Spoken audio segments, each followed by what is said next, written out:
ঠান্ডার দিনে সন্ধেবেলায় ক্যান্টিনে দাঁড়িয়ে দাঁড়িয়ে মোমো খাওয়ার মজাটাই কিন্তু আলাদা। আর আমি যেহেতু নর্থ বেঙ্গলের মেয়ে, কাজেই ছোটোর থেকেই ক্যান্টিনেই, ছোট বড় যে কোনো ক্যান্টিনেই মোমো খেয়েই বড় হয়েছি। বিশেষ করে কলেজ বা ইউনিভার্সিটিতে তো ডিনার এমনকি লাঞ্চেও মোমোই খেতাম। তো চলো বানানো শুরু করা যাক। আজকে বানাচ্ছি ভেজিটেবলস মোমো। আমি অস্মিতা, সবাইকে ওয়েলকাম অস্মিতাস কড়াইয়ে। তো এর জন্য কিছু নিয়ে নিতে হবে ভেজিটেবলস। তো আর তার মধ্যে বাঁধাকপিটা মাস্ট যদি ভেজিটেবলস মোমো বানাই। তো তাহলে বাঁধাকপিটাকে একদম যতটা সম্ভব ঝিরিঝিরি করে কেটে নেওয়া যায় কেটে নিলাম। তার সাথে গাজর দেব।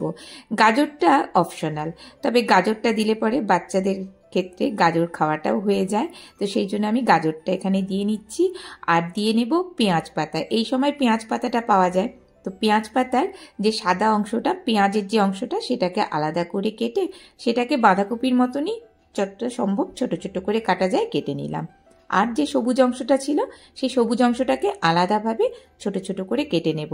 আর পেঁয়াজ পাতার গন্ধতেই কিন্তু এই মোমোর টেস্টটা অনেক বেশি ভালো হয়। মোমোতে মোটামুটি মাস্ট পেঁয়াজ পাতাটা দেওয়াই হয়। আর ঝালের জন্য নিয়ে নিলাম লঙ্কা, মোমোতে একটু ঝালঝালি ভালো লাগে তো। আর রসুনটাও কিন্তু দিতেই হবে, যে কোনো চাইনিজ বা থাই রান্নাতে রসুনটা একদম দিতেই হয়।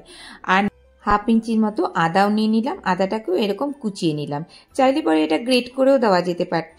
তো এবারে নিয়ে নিতে হবে ময়দা, এখানে ময়দাই ব্যবহার করছি। তো এখানে 200 গ্রামের মতো ময়দা নিয়ে নিয়েছি। আর এটাকে খুব ভালো মতো করে একটু চেলে নেব। এরপর এর মধ্যে নিয়ে নেব হাফ চামচের মতো সাদা তেল, আর তাতে নিয়ে নেব অল্প পরিমাণে নুন। এবার সবগুলোকে একসাথে বেশ ভালো করে মেখে নিতে হবে। এখানে সর্ষের তেল বাদ দিয়ে যে কোনো তেলই কিন্তু দেওয়া যেতে পারে, আর কোনো বিশেষ ময়ম দেওয়ার ব্যাপার নেই। জাস্ট একটু তেল আর নুন দিয়ে ভালো করে এটাকে মেখে নিলাম, যাতে করে মোমোটা নরম থাকে। এবারে ডোটা অল্প অল্প জল দিয়ে মেখে নিতে হবে। আর এই ডোটা কিন্তু খুব বেশি নরম হবে না, একটু শক্তর দিকেই ডোটা থাকবে। তো এইভাবে মেখে নেওয়ার পর ওপর দিয়ে একটু তেল ছড়িয়ে দেব, দিয়ে যাতে ড্রাই না হয় ওপর অংশটা দিয়ে এবার এটাকে 10 মিনিটের জন্য এভাবেই রেখে দেব। ততক্ষণে আমরা পুর যেটা সেটা বানিয়ে নিচ্ছি। তো একটা ফ্রাইং প্যান বসিয়ে নিলাম, তাতে নিয়ে নেব 1 চামচের মতো তেল। এখানেও তাই সর্ষের তেল বাদ দিয়ে যে কোনো তেলই নেওয়া যেতে পারে। কেটে রাখা যে রসুন সেটা দিয়ে দেব, রসুনের পরিমাণটা এখানে একটু বেশিই দিতে হবে। আর দিয়ে দেব সেই আদা কুচিয়ে যেটা রেখেছিলাম, লঙ্কাটাও এই সময়তেই দিয়ে দেব। দিয়ে একটু নেড়ে চেড়ে যখন এর থেকে সুন্দর একটা গন্ধ বেরোবে, তখন আমরা যে ভেজিটেবলসগুলো কেটে রেখেছিলাম তার মধ্যে প্রথমে বাঁধাকপিটাকে দিয়ে দেব। দিয়ে বাঁধাকপিটাকে একটু নেড়ে চেড়ে তারপর গাজরটাকে দিয়ে দেব। গাজরের সাথে একসাথে যে স্প্রিং অনিয়ন বা পেঁয়াজ পাতা ছিল সাদা অংশটা, পেঁয়াজ যে অংশটা ছিল সেটাও দিয়ে নিলাম। এবার এগুলোকে কিছুক্ষণ হাই ফ্লেমে নেড়ে চেড়ে নিতে হবে।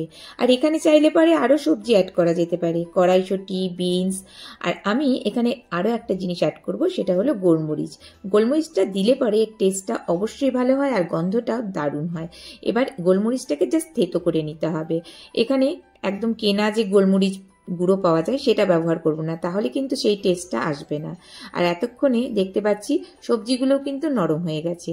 তো এই সময় গোলমরিচ গুঁড়োটা এর মধ্যে দিয়ে দেব। গোলমরিচ গুঁড়ো দেওয়ার সাথে সাথেই এত সুন্দর একটা স্মেল বা গন্ধ আসতে শুরু করেছে না। তো যাই হোক, এই সময় আমরা এটাকে ওভেনটাকে অফ করে দেব। দিয়ে বেশিক্ষণ ধরে সবজিটাকে সেদ্ধ করব না, তাহলে কিন্তু তার ক্রাঞ্চি ব্যাপারটা একদম চলে যাবে। ঠিক এই সময়টাতে দিয়ে দেব সয়া সস 1 চামচ। আরও একটা জিনিস কিন্তু আমরা এখনো দিইনি, সেটা হলো নুন। নুনটা অবশ্যই একদম ওভেন অফ করেই দিতে হবে, না হলে পরে সবজি থেকে জল ছাড়তে শুরু করবে, তাহলে পুরটা কিন্তু একদম নষ্ট হয়ে যাবে। এরপর যে আমরা স্প্রিং অনিয়ন বা পেঁয়াজ পাতা সবুজ অংশটা রেখেছিলাম সেটাকে শেষের দিকে এরকমভাবে ছড়িয়ে দেব। ব্যাস, আমাদের পুরটা একদম রেডি হয়ে গেছে। এবার এটাকে কিন্তু পুরোপুরি ঠান্ডা করে নিতে হবে।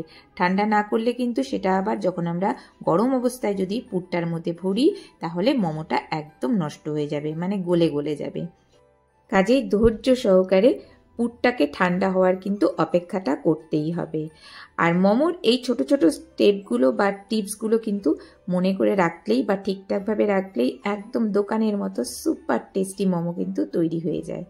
আর মোমো আমার ভীষণ ফেভারিট, সেই জন্য আমি মোটামুটি প্রত্যেক বছরই মোমো বানাই। তো এবারে এই যে ছোট ছোট লিচিগুলো বানালাম তার থেকে আবারও সেই ছোট্ট ছোট্ট করে লুচি বেলে নেব। তো এইরকম লুচিগুলো বেলে এবার পুরটা যেটা আমরা রেডি করে রেখেছিলাম, তো পুর এর মধ্যে ভরে দেব। যতটা সম্ভব বেশি পুর ভরা যায় ততটা সম্ভব বেশি পুর ভরে নেব। খুব সহজভাবে এটাকে একদম মুখটাকে এঁটে দেব। অনেক ধরনের মোমোর শেপ বানানো যায়, তবে আমি একদম সহজ পদ্ধতির যেটা চট করে হয়ে যায় সেটাই বানানোর চেষ্টা করছি। তা আমি সাধারণত এই শেপটাই বানাই বেশি। তো দেখো, জাস্ট এরকম ফোল্ড করে এক পাশটা দিয়ে এরকমভাবে নিয়ে জাস্ট দুপাশের যে কোণটা আছে কোণটাকে একসাথে মিশিয়ে দেব। তাহলেই দেখতে দেখো সুন্দর একটা ঘটের মতো তৈরি হয়ে যাবে। আর ওপর পোর্শনটা একটু চেপে দেব, যেহেতু একটু মোটা হয়ে গেছে তো তাই আঙুল দিয়ে চেপে চেপে ওটাকে একটু পাতলা করে দেব। তো এইভাবে সবগুলো মোমো আমাদের তৈরি হয়ে গেছে।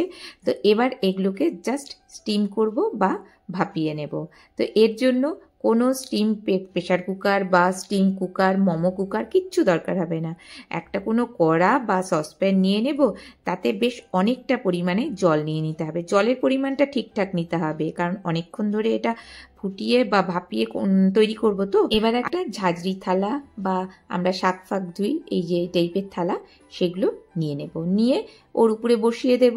আর একটু তেল ব্রাশ অবশ্যই করে দিতে হবে, নাহলে পরে না মোমোগুলো তুলতে অসুবিধা হবে, কারণ এটা যখন স্টিম হয়ে যাবে পুরো থালার মধ্যে আটকে যাবে। এরপর আমরা আস্তে আস্তে করে মোমোগুলো এর মধ্যে টপাটপ বসিয়ে দেব। দিয়ে এটাকে ওভেনটাকে এরপর কিন্তু আমরা অন করব। দিয়ে এবার ঢাকা দিয়ে দেব। কমপক্ষে 15 মিনিট এটাকে এরকমভাবেই সেদ্ধ হতে দেব। আমি 15 মিনিট বললাম ঠিকই, তবে কম বেশি সেটা নিজেদের মতো করে সেটা দেখে নিতে হবে। এবারে নিয়ে নেব 1 চামচের মতো ভিনিগার। এটা যদিও অপশনাল, তবে আমি যখন মোমো বানাই তখন এটা বানাই, সেটাই দেখাচ্ছি। তো 1 চামচ ভিনিগার নিয়ে নিলাম, তাতে নিয়ে নিলাম কয়েকটা কাঁচা লঙ্কা। একটুখানি ভিজিয়ে এটাকে রেখে দেব। আর ততক্ষণে 15-20 মিনিট হয়ে গেছে। তো আমি একবার মোমোটাকে তুলে দেখাচ্ছি যে এটা ঠিকঠাক হয়েছে কি না, সেটা দেখলেই বোঝা যাবে।